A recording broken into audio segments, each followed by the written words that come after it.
आज हम लोग शक्ति की अवधारणा यानी कि शक्ति क्या है, शक्ति का अर्थ क्या है, इसकी परिभाषा क्या सर हो सकती है। तो शक्ति की अवधारणा का अर्थ क्या है, परिभाषा क्या है, इसके स्वरूप क्या है, इसके बारे में चर्चा की जाएगी। और राजनीतिक शक्ति के स्रोत क्या है, ये भी हम लोग देखेंगे। इसको किस प्रकार में बांटा गया है। आपका एग्जाम में दो तीन तरह का क्वेश्चन पूछ सकता है। पहला पूछ देगा शक्ति की अवधारणा का अर्थ व परिभाषा बताएं, बस इतना ही। या पूछ सकता है राजनीतिक शक्ति क्या है, इसके प्रकारों का वर्णन करें। तो इसी प्रकार का आपका क्वेश्चन आएगा।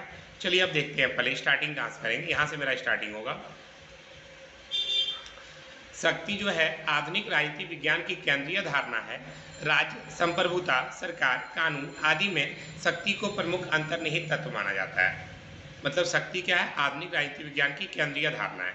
इसके बारे में अलग अलग विद्वानों ने अलग अलग ढंग से शक्ति को परिभाषित किया है। बेकर का कथन है, बेकर ने राजनीति को शक्ति से अपृथकनीय कहा है कि राजनीति में क्या होगा, शक्ति होगा, बिना शक्ति के राजनीति नहीं हो सकती। अगर राजनीति है तो शक्ति होगा। जिसके पास, आप सभी जानते हैं, जो हमारे सांसद महोदय हैं निशिकांत दुबे जी, अब भाई पावर तो उनके पास होगा तभी राजनीति है, और राजनीति है तभी पावर है। अगर राजनीति से बेदखल कर दिया जाए तो पावर भी कम हो जाएगा। तो ये सब क्या है, एक दूसरे से जुड़ा हुआ रहता है। कैटलीन और लासवेल ने राज्य विज्ञान, अगर कैटलीन और लासवेल की बात करें तो इसने राज्य विज्ञान को शक्ति का विज्ञान कहा है। किसने, कैटलीन और लासवेल ने। कम से कम आपको क्या करना है, दो स्टेटमेंट या तीन स्टेटमेंट प्रत्येक क्वेश्चन के में डालना है आपको। ये स्टेटमेंट डालने से क्या होगा, आपका नंबर बढ़ता है, क्योंकि एग्जामिनर जो है वो आपका चेक करेगा कि आपको स्टेटमेंट आता है या नहीं आता है। तो थोड़ा सा आप देख लीजिएगा। अब आता है विलियम रॉबसन राजनीति विज्ञान को समाज में शक्ति, उसकी प्रकृति, आधार, प्रक्रिया, विषय विस्तार तथा परिणामों से संबंधित मानता है। तो भाई ये दो लाइन तो बड़ा आसानी से याद हो जाएगा, बेकर और कैटलीन का। तो कम से कम वो दोनों जरूर याद कर लीजिएगा, अगर होगा तो तीनों कर लीजिए। अब देखिए, प्राचीन समाज में राज दार्शनिकों और चिंतकों ने शक्ति की धारणा की उपेक्षा नहीं की है। यह सच है कि उनका दृष्टिकोण परंपरावादी था, इसलिए उनका ध्यान संस्थागत अध्ययन और राज्य की उत्पत्ति के इतिहास की खोज आदि की ओर अधिक रहा। फिर भी मैकियावली, हॉब्स, कौटिल्य, हीगल, बोशाके आदि प्रमुख विचारों ने शक्ति और उससे संबंधित तत्वों के अध्ययन की ओर प्रचुर ध्यान दिया था। तो किसने किसने ध्यान दिया, ये भी आपको ध्यान रखना है कि पहले के टाइम में बहुत सारे लोग जो हैं शक्ति की धारणा की उपेक्षा नहीं कर रहे थे।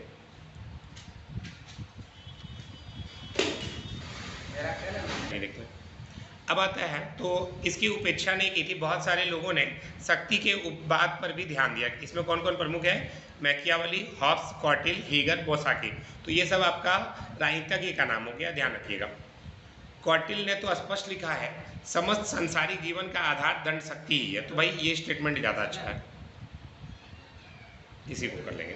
ठीक है, ये स्टेटमेंट को छोड़ सकते हैं, विलियम रॉबसन वाला, ये वाला डाल दीजिएगा, कौटिल्य वाला। ठीक है, कि समस्त सांसारिक जीवन का आधार क्या है, दंड शक्ति है। आज इस तथ्य को स्वीकार कर लिया गया कि शक्ति के अभाव में राजनीति क्या है, अस्तित्व विहीन है। मतलब राजनीति नॉर्मल सा बात है, अगर मेरे पास पावर नहीं है, शक्ति नहीं है, तो हम राजनीति नहीं कर सकते। आप देखिए भाई, अगर हम राजनीति का क्षेत्र में उतरना चाहते हैं, जैसे कि आप लोग श्याम रंगीला का नाम सुने हैं। हाँ, श्याम रंगीला कोई नहीं सुने हैं। जहाँ से हमारे मोदी जी चुनाव लड़ रहे थे, वहीं पर श्याम रंगीला ने चुनाव का पर्चा दायर किया था। उनका पर्चा ही खारिज हो गया। उसके विरोध में, मोदी जी के विरोध में किसी को लड़ने भी नहीं दिया। श्याम रंगीला ने बस एक ही स्टेटमेंट डाला, पर मैं तो पहले से जानता था कि मैं मोदी जी को हरा नहीं सकता सांसद में पद के लिए, लेकिन ये लोकतंत्र की बहुत बड़ी हार है कि मुझे चुनाव लड़ने भी नहीं दिया गया। मेरी शक्ति नहीं थी, इसी कारण से मुझे चुनाव लड़ने नहीं दिया गया। तो मतलब उसके पास शक्ति नहीं था, इसलिए वो चुनाव लड़ ही नहीं सका। जीतना और हारना तो दूर की बात है। तो इसलिए कहा गया कि शक्ति के अभाव में राजनीति क्या है, अस्तित्वहीन है। और ये बात बहुत कम को ही जानते हैं, श्याम रंगीला का नाम आप लोग सर्च कीजिएगा नेट पे, आपको मिल जाएगा। तो राजनीति का क्षेत्र चाहे आंतरिक हो, अंतर्राष्ट्रीय हो, दोनों में शक्ति को राजनीति से पृथक करना कठिन है। मतलब कि शक्ति को राजनीति से अलग नहीं किया जा सकता, ये हमेशा आपका क्या करेगा, साथ साथ चलेगा। प्रोफेसर हॉन्स जे थेनाऊ के शब्दों में हर प्रकार की राजनीति, चाहे वह घरेलू हो, अंतर्राष्ट्रीय, शक्ति संघर्ष की एक प्रक्रिया है। अब देखिए, इतना टेढ़ा वर्ड पढ़ ही नहीं पा रहे हैं, क्या फायदा रट करके इस लाइन को छोड़ देंगे। ठीक है, हमको वैसे भी 2 या 3 का स्टेटमेंट लिखना है, सबका स्टेटमेंट नहीं लिखना है, तो जो जो हाईलाइट कर रहे हैं उस पर ध्यान रखिएगा। अब आता है मैकाइवर के शब्दों में समस्त गति, सभी संबंध, सभी प्रक्रियाएं और प्रकृति में घटित होने वाली प्रत्येक घटना शक्ति की अभिव्यक्ति है। राजनीति में भी शक्ति की वही भूमिका होती है जो हॉट अर्थव्यवस्था में धन या रुपये की होती है, मतलब मार्केट इकोनॉमी में। नॉर्मल सा बात है भाई, मार्केट इकोनॉमी में पैसा चलता है, तो राजनीति में शक्ति की भूमिका होती है। जिसके पास जितना पावर है उतना ज़्यादा राजनीति में ऊपर आएगा। आप एक चीज़ ध्यान से देखे होंगे, अगर कोई राजनेता ब्राह्मण, भूमियार, राजपूत, लाला, ऊंची जाति से बिलोंग करता है, जिसका पावर पहले से ज़्यादा है, वे लोग क्या करते हैं, राजनीति में पकड़ भी ऊंचा रखते हैं। तो शक्ति क्या करती है, अंतर्राष्ट्रीय राजनीति की सबसे महत्वपूर्ण अवधारणा है। अच्छा, एक चीज़ ये भी ध्यान रखिए, एक लाइन आप अपने से लिख सकते हैं। एक प्रसिद्ध विद्वान का कथन है कि परिभाषा के संबंध में मूर्खों को लड़ने दो, परिभाषा के संदर्भ में मूर्खों को लड़ने दो। एक अच्छी परिभाषा ढूंढने के बजाय हमें यह ढूंढना ज़्यादा महत्वपूर्ण है कि वह हमारे लिए कितना उपयोगी है। तो आप ये लाइन भी लिख सकते हैं। तो शक्ति की परिभाषा के संबंध में क्या है, बहुत सारी समस्याएं भी हैं और इसमें लोगों की सहमति एक जैसी नहीं रहती है। ये सब पढ़िएगा, मेन पॉइंट पे आ रहे हैं, क्योंकि इस तरह पढ़ेंगे तो 24 पेज का PDF बनाया हम, बहुत लंबा हो जाएगा। अब आता है राजनीतिक शक्ति का स्वरूप क्या है। तो राजनीतिक शक्ति से अभिप्राय क्या है, अन्य मनुष्यों के कार्यों और मस्तिष्क पर नियंत्रण करना। और राजनीतिक शक्ति क्या है, शारीरिक शक्ति से थोड़ा भिन्न होती है। जब हिंसा वास्तविकता का रूप धारण कर लेती है तो सैनिक शक्ति के पक्ष में राजनीतिक शक्ति के पद त्याग का द्योतक होता है। आप बस इतना ही लिख लीजिएगा कि ये क्या होता है, थोड़ा सा भिन्न होता है। किससे, शारीरिक शक्ति से। राजनीति के तहत भी हम लोग क्या करते हैं, डरते हैं। अब मान लेते हैं सपोज देवघर का बबलू खवाड़े की बात करते हैं, जो हमारे मेयर है। अब भाई देखने में एकदम पतला दुबला लिटपिट लगता है, शारीरिक शक्ति कुछ ज़्यादा नहीं है, लेकिन भैया राजनीति में बहुत बड़ा पहुँच रखता है। क्या करोगे, उसे लड़ने जाओगे? नहीं ना जाओगे। शरीर में कितना शक्ति नहीं है भाई, राजनीतिक पावर तो उसके पास बहुत ज़्यादा है। तो वही चीज़ कहा जा रहा है कि ये थोड़ा अलग है। अब देखिए, शक्ति की कुछ परिभाषा और भी दी गई है। रॉबर्ट बास्टेड के अनुसार शक्ति बल प्रयोग की योग्यता है, ना कि उसका वास्तविक प्रयोग की। शक्ति के द्वारा हम क्या कर सकते हैं, बल प्रयोग करते हैं, उसका वास्तविक प्रयोग, बल प्रयोग की योग्यता है, ना कि उसका वास्तविक प्रयोग की। तो अलग अलग विद्वानों ने शक्ति के बारे में अलग अलग परिभाषाएं दी है। आपको कम से कम 2-3 परिभाषा जो आपको छोटा लगता है वो आप याद कर लीजिए, जो भी आपको छोटा लग रहा है, ठीक है। और वैसे भी हम छोटा वाला ही टिक लगा रहे हैं, बड़ा वाला छोड़ दे रहे हैं हम भी।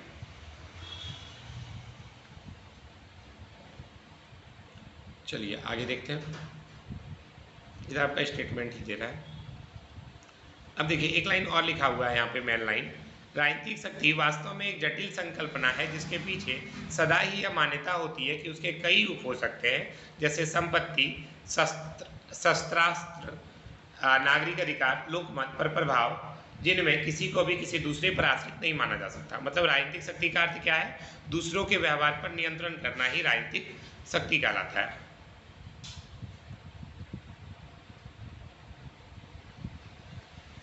तो ये सब आपको पढ़ना है। इसके अलावा आप एक चीज़ और जानते हैं कि सोवियत संघ, यहाँ पर एक एग्जाम्पल दिया गया है। राजनीतिक शक्ति एक संबंध है, फिर भी यह ऐसा संबंध है जो सदा स्पष्ट नहीं होता।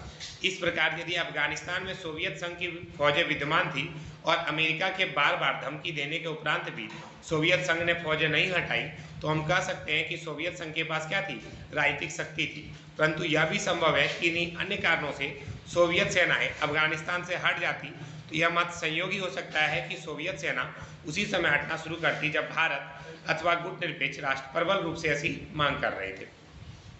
मतलब कि ये कहा जा रहा है कि ये शक्ति के ऊपर ही डिपेंड करता है कि हम अपनी सेना को कहाँ लगाएंगे और कहाँ से हटा लेंगे। अब देखिए, राजनीतिक शक्ति के संबंध में 3 बातें कही जा सकती है। राजनीतिक शक्ति के धारण करने वालों में उच्च अधीनस्थ संबंध प्रकट होना स्वाभाविक है। अब जिसके पास पावर बेसी रहेगा वो कुर्सी पकड़ करके बढ़िया से बैठल रहेगा, उसको कोई हिला सकता है क्या? नहीं हिला सकता, ध्यान रखिएगा। और राजनीतिक शक्ति का प्रयोग अंतोगत व सामान्य जनता पर होता है। राजनीतिक शक्ति का प्रयोग किस पर होता है? मेनली सामान्य जनता पर ही इसका प्रयोग किया जाता है। और जो भी सत्ता का प्रयोग करते हैं उसका बात सभी लोगों को मानना पड़ता है। मान लेते हैं मोदी जी कल कह दिए कि तुम लोग थाली बजाओ, तुम लोग थाली बजाने लगा, काहे भैया? राजनीति में है वो, इसीलिए थाली बजा रहे हैं, उनका बात मानते हैं हम लोग। सर वो एकजुट करने के लिए भी हो सकता है। हाँ, जो भी हो, तो उनके पास पावर होता है। एक बात नहीं कीजिए। राजनीतिक शक्ति मनोवैज्ञानिक संबंध प्रकट करती है, ना कि शारीरिक और भौतिक संबंध। अब देखिए राजनीतिक शक्ति के स्रोत क्या क्या है, राजनीतिक शक्ति का पावर कहाँ से मिलता है।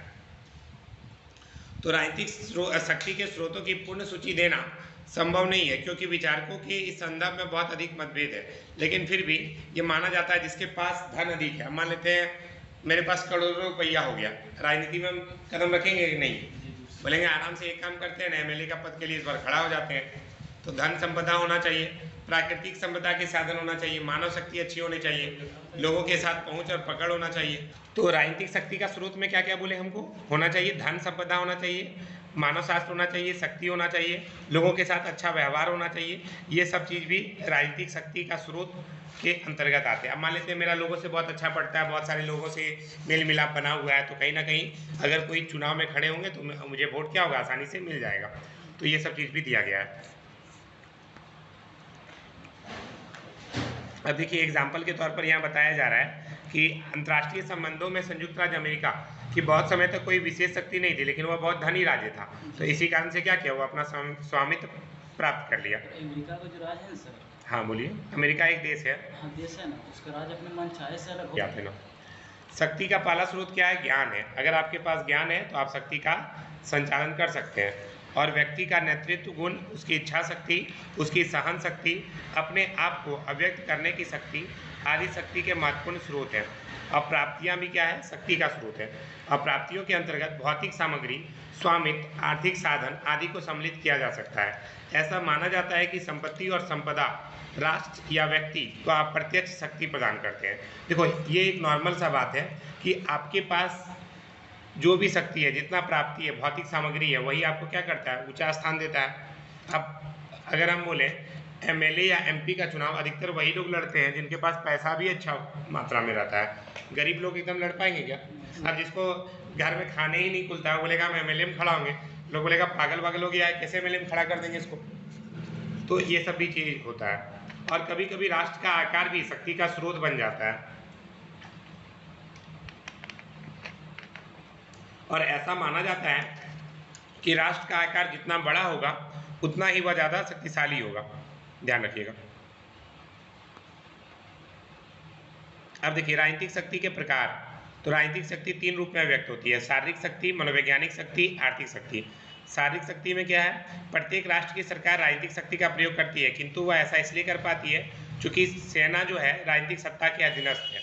क्यों भाई, अभी मोदी जी अगर बोल दे, सेना को आदेश दे दे कोई जगह पे कब्जा करने का, तो बड़ा जल्दी बात मान लेगा। हम बोलेंगे बात मानेगा क्या, नहीं मानेगा। तो ये भी एक सबसे बड़ा रीजन है, क्योंकि सेना किसके अधीन होती है, राजनीतिक सत्ता के अधीन होती है। और कभी कभी वो लोग उसका गलत फायदा भी उठाते हैं, ये भी आप सभी देखते हैं। जिन देश में लोकतांत्रिक परंपरा का अभाव पाया जाता है वहाँ पर लोकमत की अवज्ञा होती है और सैनिक लोग अपने हिसाब से काम करते हैं। तो ये सब पढ़ने का है। उदाहरण के लिए उत्तर कोरिया के जो किम जोंग है, तानाशाह है, अपना जो मन आता है वैसा करता है, जिधर मन करेगा उधर कब्जा कर लेगा। ठीक है, ठीक है, चलिए। अब इसके अलावा मनोवैज्ञानिक शक्ति ऐसे प्रतीकात्मक सूचकों से मिलकर बनी होती है जो व्यक्ति के मस्तिष्क और भावनाओं को प्रभावित करते हैं। आप जैसे कि देख सकते हैं जो हमारे मोदी जी हैं, इस प्रकार लोगों को मोह लेते हैं कि कोई ठिकाना नहीं है, सब कोई उसके पीछे दीवाना है। अभी भी अगर हम क्लास की भी बात करें, पूरा क्लास में अगर 20 स्टूडेंट है तो 20 में से 1 या 2 कांग्रेस सपोर्टर होगा, बाकी सब बीजेपी सपोर्टर होगा। तो ये क्या है, मनोवैज्ञानिक शक्ति है। अपने प्रचार के माध्यम से क्या करते हैं, अपना शक्ति का प्रयोग करके आपको अपने अंदर क्या कहते हैं, समाहित कर लेते हैं। तो ये सब पढ़ लीजिएगा आपको थोड़ा। आर्थिक शक्ति पैसा की मदद से भी होता है। राजनीतिक शक्ति का प्रयोग व्यवहार में आर्थिक साधनों द्वारा होता है। किसी भी राज्य का विदेशी व्यापार केवल अपनी वस्तुओं का विक्रय करने और विदेशी मुद्रा कमाने से नहीं होता, बल्कि उसका विकास जो है उसके पीछे एक रीजन ये भी होता है, आर्थिक शक्ति। जितना ज़्यादा आप पैसे के मामले में सशक्त होंगे उतना ही आपका डेवलपमेंट क्या होगा, अधिक होगा।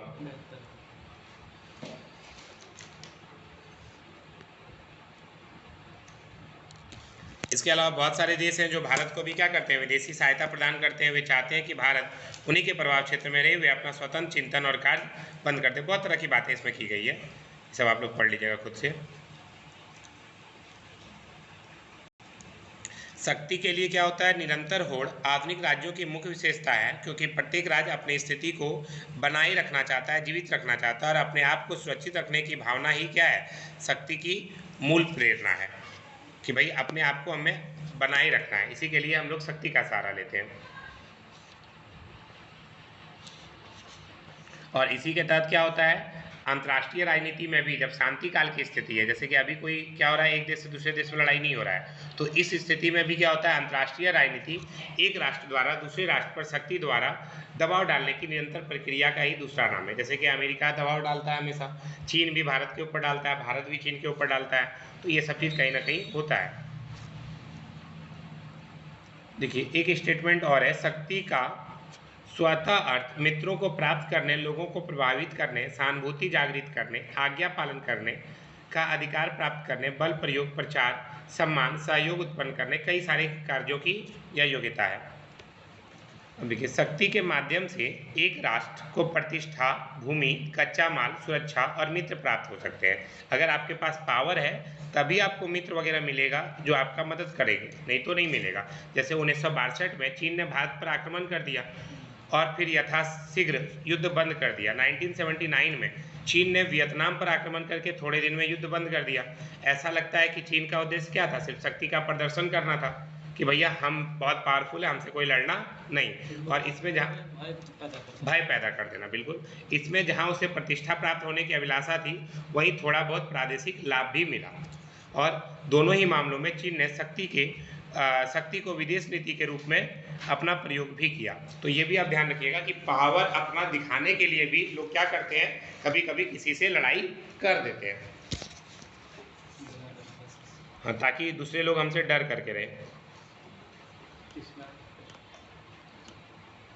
अब देखिए, तो इस प्रकार हम मान सकते हैं कि शक्ति क्या है, अपने आप में एक उद्देश्य है। शक्ति क्या है, अपने आप में एक